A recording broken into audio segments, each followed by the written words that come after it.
version of the one proposed by the British Runnymede Trust Report from 1997. So I think it's quite dated, and I acknowledge that it's quite dated, but we're looking for more solutions. I will say that that report from 1997, Islamophobia, Challenge for Us All, talked about closed-minded views of Muslims, and we sort of treat those closed-minded views as Islamophobic views of not just Islam, but Muslims, Muslim bodies. And what we did was we focused on this aspect of hate. So we treat Islamophobia as a closed-minded prejudice against or hatred of Islam and Muslims. We respond to Islamophobic acts directed at Islam or at Muslims in general. We respond to anti-Muslim discrimination when it is directed at a specific individual, group of individuals, or institutions. We consider an Islamophobe to be an individual who not only holds a closed-minded view of Islam, but also actively promotes prejudice against or hatred of Muslims. Our working definition of Islamophobia is deliberately broad. It attempts to bypass possible barriers of political ideology across that liberal, conservative, progressive spectrum to adopt its usage, and expresses itself in simple language that we hope recommends it to any Canadian committed to our country's constitutional values. The NCCM has found that the examples of closed views that the Runnymede report refers to can work as Islamophobic views, as sort of a roster or a kind of a short list of Islamophobic views that we still find common to how the Muslim subject is framed in mainstream Canadian media discourses. But at the grassroots, we ask ourselves, how can we most effectively respond to that Islamophobia? How can we reframe harmful media discourses so that we change the way Canadians in general see Canadian Muslims? Our current approach involves the documentation of hate crimes and engagement with the media, government, and civil society, like you saw in our mashup, in our media mashup clip. And I'll say a little bit more about that. Let's look at a very specific example. So, on June 9th, 2015, last summer, the NCCM was joined by representatives of diverse Canadian communities to urge elected officials to do more to educate Canadians about the ramifications of hate crimes and to help find ways to address this phenomenon. To bolster this effort, timed with the release of the latest police-reported hate crime data by Statistics Canada, the NCCM unveiled a national hate crime awareness project that included a social media campaign as well as an online map to track hate crimes and incidents reported across Canada. You can see here in this slide a poster that we used. It was a physical poster, and it was also a social media friendly version that we used on Facebook. We tweeted it out, and we used this hashtag #ReportHate. And here you can see what the incident report form looks like when we encourage people to report the hate. When they go to nccm.ca and they click on Take Action in the top right corner, you can see next to the Donate button, they can choose to report an incident. And there's actually multiple places on the website to report an incident. This is what the form looks like, and when you scroll down, I couldn't figure out how to keep scrolling it down. It asks for lots of details, reassures the respondent about confidentiality and so forth. You can find the URL for this specific detailed form is at the very bottom of that slide. And then this anti-Muslim incident tracker is something that's meant for academics and activists like yourselves to be able to use. You can see here that when you go to this nccm.ca/map, that you can choose to see anti-Muslim incidents by year. You can also see that they're color-coded to type. And there's a definition, the finer text on the page there, which I won't read out loud, but you can see is a definition of what hate crimes are in Canada, and a note about how to report them, and why it's so important to report them. And then actually, once you click on, you go to a particular part of the map. So I went to, just before I flew out here from Toronto, I clicked on the latest thing that I could find, and you can see, well, maybe you can't see. It says, it's Edmonton, Alberta, April 18th, 2016, so just a few days ago. And you can see how, when you click on it, a description pops up that tells you a little bit more about, it provides more context about the nature of the reported hate or discriminatory incident, and some more details about the source, with whether it came from media or from community. And you can like zone in, and actually when you pull back out, you can actually, just like in the media clip, you could see that it was sort of, it was almost like a bird's eye view of the map. It was scrolling. So you can look at, you can start to see clustering of incidences, whether they're happening in a particular region. You can start to see whether there's a particular type in a particular region that's more predominant than others. And I'll say a little bit more about that momentarily. Actually, what I'll do is instead mention just that, NCCM actually has been publishing op-eds, and sometimes, one of the things that we find from community members, and we don't get enough op-eds published in mainstream Canadian press, we find some, skepticism about whether it's really effective, like what do op-eds end up doing. And in my paper, which I won't go into more detail now in the interest of time, we can maybe talk about it in the question and answers of a specific case study. Very recently, the Toronto Star, the largest, or one of the largest news dailies, in print news dailies, which is also online in Canada, announced a decision to change how it would refer to this terrorist group, ISIS, and explained why they would stop calling it the Islamic State and why they would now adopt the term Daesh, that so many scholars and activists and even other global leaders have been adopting. And you can see from our paper actually exactly like some more detail about the process that we went through, how we went from op-eds in particular publications, combined with advocacy behind the scenes with editorial boards and publishers and independent journalists, to leverage pressure and to engage people at the Toronto Star to persuade and convince them why this would make sense. And you can start to see a pattern of how the op-eds and coinciding with the behind-the-scenes advocacy with editorial boards coalesced and led to an announcement within a time frame of about 4 months from the time that we started it. And we used data from the hate crimes map to actually make our case. So you can talk to me a little bit more about that, or ask me to elaborate more about that, maybe in the question and answers. I'll just conclude with a couple of notes about what kinds of barriers or challenges we're facing in this anti-Islamophobia work. Our primary barrier to the anti-Islamophobia work we're doing is, unsurprisingly, scarcity and precarity of resources. More and more people, Muslim and non-Muslim, are requesting information and services, and we are, frankly, struggling to keep up. We are funded solely through donations from the general public. We receive no foreign funding of any kind, and we're looking at grant opportunities like with the Canadian Law Foundation, Status of Women Canada, and other departments, governmental and non-governmental, but that is also a strain on our limited resources. So one of our immediate development goals is to actually better articulate to our communities why it's so necessary for the short and long term to invest in this kind of work. Not just to build mosques that end up racking up massive electricity bills and hydro bills and remain empty except on Fridays, but to actually invest in those community institutions that will make us less socioeconomically, even and politically, precarious in our society. Compared to the United States, where well-staffed offices of American Muslim civil rights organizations are present really in every major city, Canada does trail very far behind. I'd like to just mention one thing also before I end about the challenge of power. Dr. Esposito yesterday recommended that responding to Islamophobia needs to involve strengthening partnerships with governmental officials, local police, and civil society partners.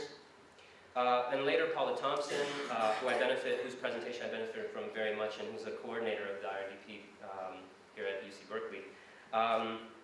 Thompson suggested that if there's a connection to we have to look at the the connections to power. It's very important.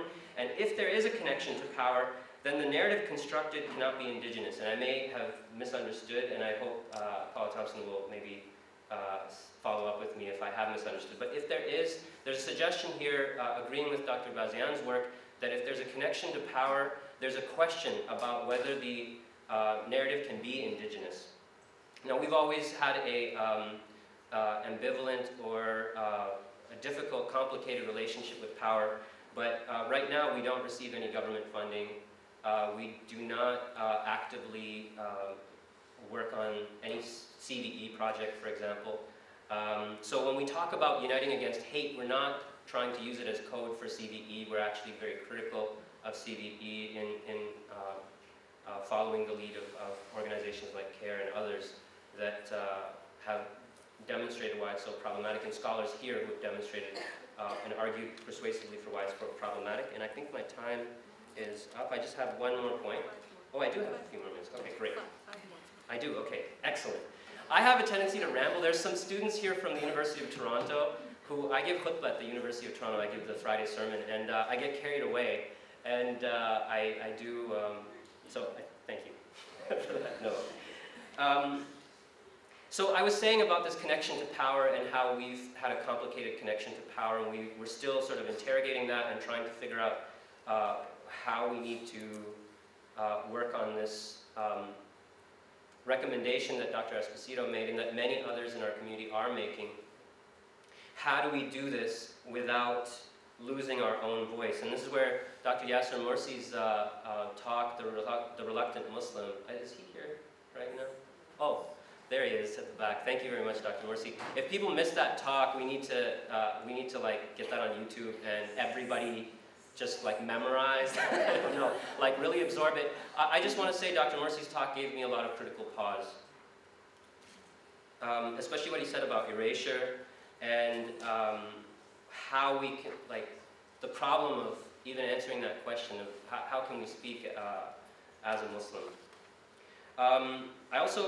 So I don't really have time actually to go into the challenge of, with respect to civil liberties, Dr. Esposito talked about the importance of framing what we're doing on the playing field of civil liberties rather than invoking or calling for religious freedom and rights around religious freedom. And that's what we do. I mean, we're a human rights and civil liberties organization. We emphasize civil liberties. But I think there is some kind of challenge of purpose. Some of the volunteers we were working with were kind of asking us, are we just pursuing greater civil liberties so that we can assimilate, so that we can like basically be normal and nobody pays any attention to us and we have the freedom to just be anonymous? And like other researchers mentioned yesterday, there's this problem of assimilation. I think Paula Thompson also talked about assimilation not being a problem, that it's sort of, it's bound up in this whole thing about exclusion. And there's a significant problem there. But you know, the volunteers that we're working with are not that interested in assimilating into mainstream Canadian society. They're interested in transforming mainstream Canadian society so that we so that more and more of us enjoy greater social justice. But how do we do that? I don't have time to go into detail about this, but I just want to draw your attention to this idea that Dr. Esposito also mentioned yesterday, for those that missed it, about the importance of interfaith social action. That's something that we're definitely doing. When we launched the National Hate Crimes Awareness Project, it was framed as an interfaith social action effort. But like Sana Saeed, who's out here in the Bay, and other writers and thinkers have talked about this problem with respect to Israel-Palestine, there's this problem with in interfaith work right now of faith washing. And the way Sana Saeed talked about it in her Islamic Monthly article, which I hope everybody read, was where faith washing is to sanitize a narrative in which the oppressor becomes the oppressed, or at the very least, a relatable oppressor.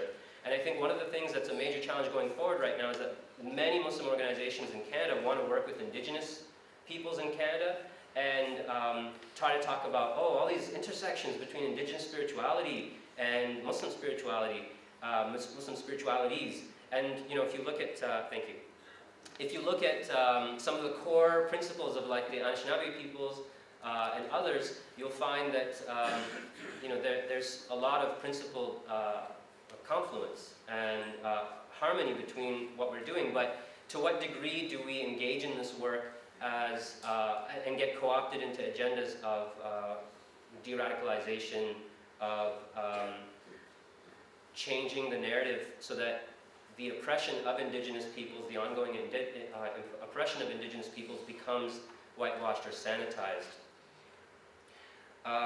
Finally, I just want to say what Dr. Esposito said about the lack of media coverage of white supremacist anti-government groups in the US and how they represent, according to many studies, much more significant terrorist threat in America. I just wanted to draw attention to somebody that I think Rhonda works with, Dr. Barbara Perry, who I also worked with very briefly, not very formally, but we connected. She's at the University of Ontario Institute of Technology in Oshawa, Canada, and she's done probably the leading work in Canada demonstrating that the same can be said about terrorism in Canada, that anti-government white supremacist groups are increasing in membership and activity, and they're a significant threat, but they do not make mainstream Canadian media coverage. Finally, the very, very last thing I'll say is that the key to NCCM's successes in responding to Islamophobic media discourses and reframing the Canadian Muslim subject in those discourses has been in building effective working relationships. It's really through that kind of building with thinkers and activists like you, as well as helping to train the next generation of community leaders, so that we've been able to make some kind of progress. The main reason that I'm here yesterday and all day today is on behalf of NCCM is to learn from thinkers and activists like you. We think of how we respond to Islamophobia as a work in progress, so I welcome your criticism as well as your questions. Thank you very much.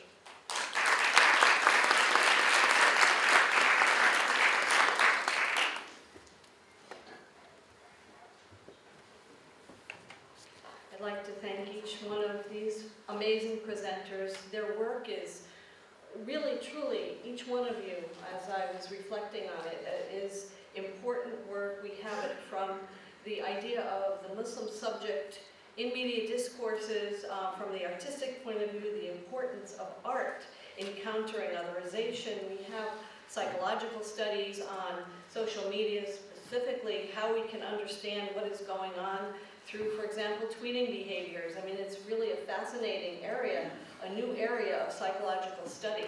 And we have sociological studies on how young Muslims in particular are responding to their environment. And I was thinking as Rhonda spoke, that, you know, what would pushing back on those tendencies to move away from certain areas because incidents have occurred, what would that look like if people start thinking in those terms of some kind of just resistance and not being afraid to go into those areas. And last of all, Brother Rizwan, Mohammed's important work with the National Council of Canadian Muslims, and very similar to a lot of the work going on in the United States. Very important work, so I'm sure that you have lots of questions for them. We'll open it up now for a few minutes of question and answer. Yes, in the back, Sister.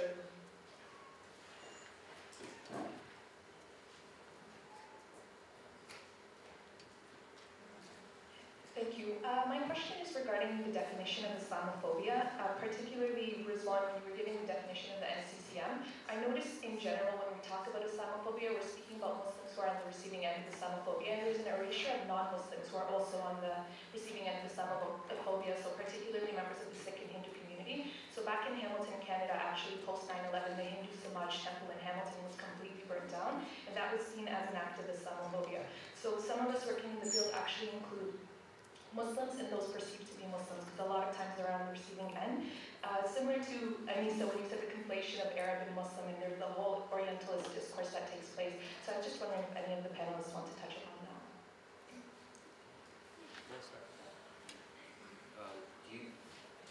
I just talking. Okay. Thank you for your question.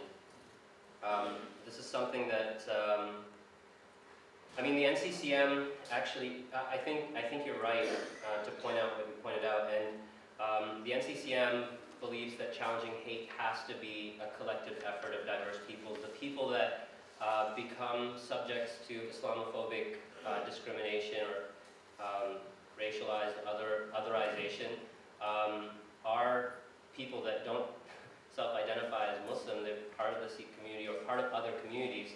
And so we do believe that this pushback has to be with a collective effort of diverse peoples. So the definition maybe needs to address that as well. We recently stood in solidarity with others from individuals and communities that were attacked. There was the case of the church in Ottawa that had anti-black racist graffiti defacing it ahead of a celebration for Martin Luther King Jr. Day that the NCCM condemned in the strongest terms and advocated for law enforcement officials to find and prosecute the people responsible for hate crimes specifically. And we also stood in solidarity with the Sikh man who was viciously attacked in Quebec City for, just walking around. And we pressed for the authorities to charge the perpetrators with a hate crime. So even though our definition maybe is not reflecting the kind of work that you're pointing to, our work on the ground is trying to address that dimension of it. I wonder what other comments. Yeah, I'd like to say I am entirely dissatisfied with the term Islamophobia. What is a phobia? It's an irrational fear of something, right? There's no strength in this term.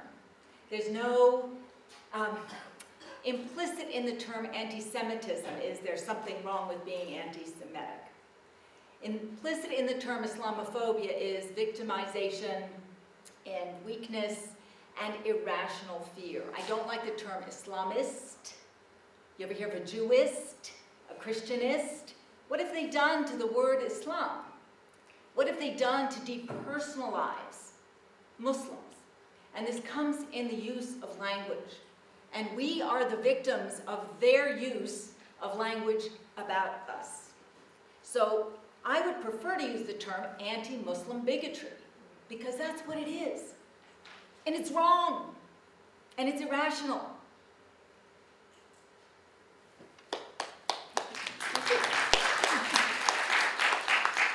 Yes, please.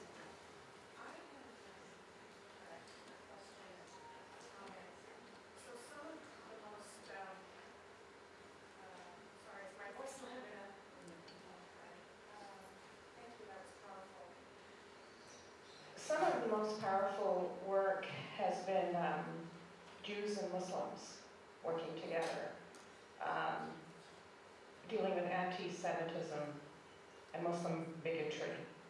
We have had some organizations that have done that.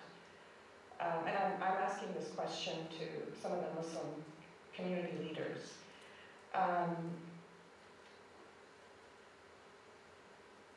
We're dealing with very similar issues in many ways. And yet, we have such an opportunity. I'm part of an interfaith advisory board, and we have such an opportunity together to learn from each other and work with each other. How can we do more of this? Dealing with, we had anti-Semitic things happen on our campus. And the Jewish student organizations immediately responded to a situation I explained with a Muslim female in hijab. And it meant so much. It meant so much to all of us. And I'm wondering how we can do more of that, where we're talking together about, because we have similar pains, and how we can start to do more of it,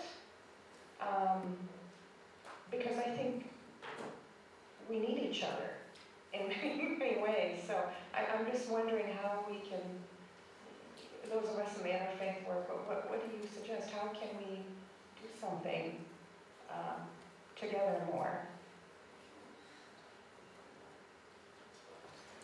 Well, I'll say that the good news is it is happening.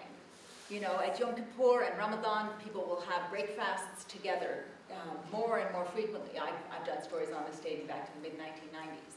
But it's not quite epidemic yet, but there is this knowledge that you've pointed out. I think that we can do outreach to each other in terms of trauma care. I think that we also have other communities that are in this boat, like Black Americans, maybe. That's a fairly large and experienced community. So to turn not for just support, but for learning. How did you do it? Sometimes seems the immigrant Muslim community arrived and had to invent the wheel on how to be Muslims in America, where there was already a thriving, knowledgeable community of Black Americans who were very, very solid in their faith. So there's that opportunity to reach out and learn from, rather than teach. Should I say something brief about that? Thank you. I agree completely with what you're saying, Anisa. And in Toronto, there are initiatives happening all over the place at the institutional level, amongst student groups. People are planting trees together. People are visiting each other's centers and twinning the mosque and the synagogue. Like, you know, you have twin cities. They have like twin places of worship where they work together on various initiatives.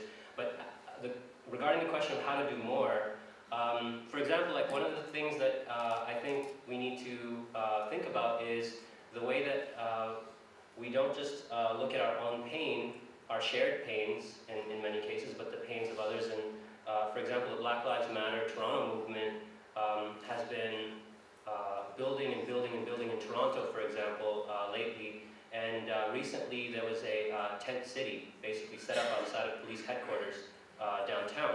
And Muslims and Jewish community members all got together to work under the leadership of Black Canadians around issues of police brutality, to learn from them about how we get brutalized by police as well, but also to just, you know, work together on the bit. Black people brought us together, is what I'm trying to say. So I think there are other things that we need to think about with respect to that as well. Okay, I'd like to recognize Dr. Bazian and Dr. Rabab to respond also.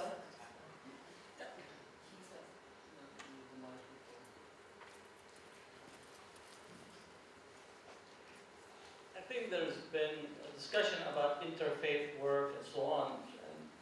And I don't want to put some, what you call, cold water on it, but let me pose the question, because I'm always the question about power relations. What is the agenda? Who's driving the agenda? Where is the funding coming from? So let me pose the question. In our studies of Islamophobia funding, 75% of the funding for Islamophobic organization is coming from segments of the organized Jewish community. So, countering Islamophobia with the premise that is a neutral space does not begin to undo the structural aspect of Islamophobia. So that's one. So it's not a matter of a theological discussion about my perception of God and whether I eat halal or kosher. I am not interested in cuisine discourse. I'm interested in structural analysis of how Islamophobia is constructed, funded, and promoted. I tend to say state elites produce Islamophobia, and then the Islamophobes are funded to execute it in civil society. If we begin the analysis of only looking at what is happening on the ground and not understand the structure, then we really get to miss the point. So how we begin to challenge that part in a structural way?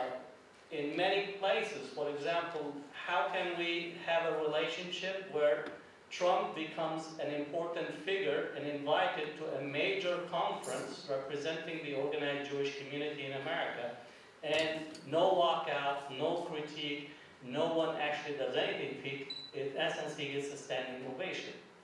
how do we reconcile those?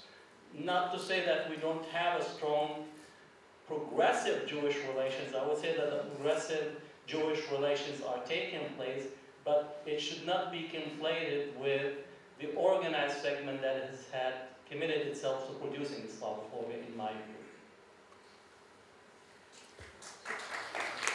Thanks, Dr. Dr. Rabab will be next, and after that, Dr. Jiwa. And then we'll go on to some more questions. Thank you. I also want to add, I don't want to repeat what Dr. Razian said, but I want to actually address politically this relationship. I think we really need to break the relationship, the way it is constructed between this whole interfaith, Jewish and Muslim, or Jewish and Arab, or Jewish and Palestinian. And for several reasons. One, in addition to the question of the power relations, that we're not in the same relationship to power that the Jewish community is. I'm talking about Muslims, Arabs, and Palestinians, number one. Secondly, I think as the same way that we are expecting of our colleagues in the progressive and the justice-centered Jewish community to stand up for right, we're doing the same thing ourselves. So I think it is great that people are standing for justice, but I think this is not something that that people are not doing us a favor. It is the same. What we're asking of ourselves, we ask of others.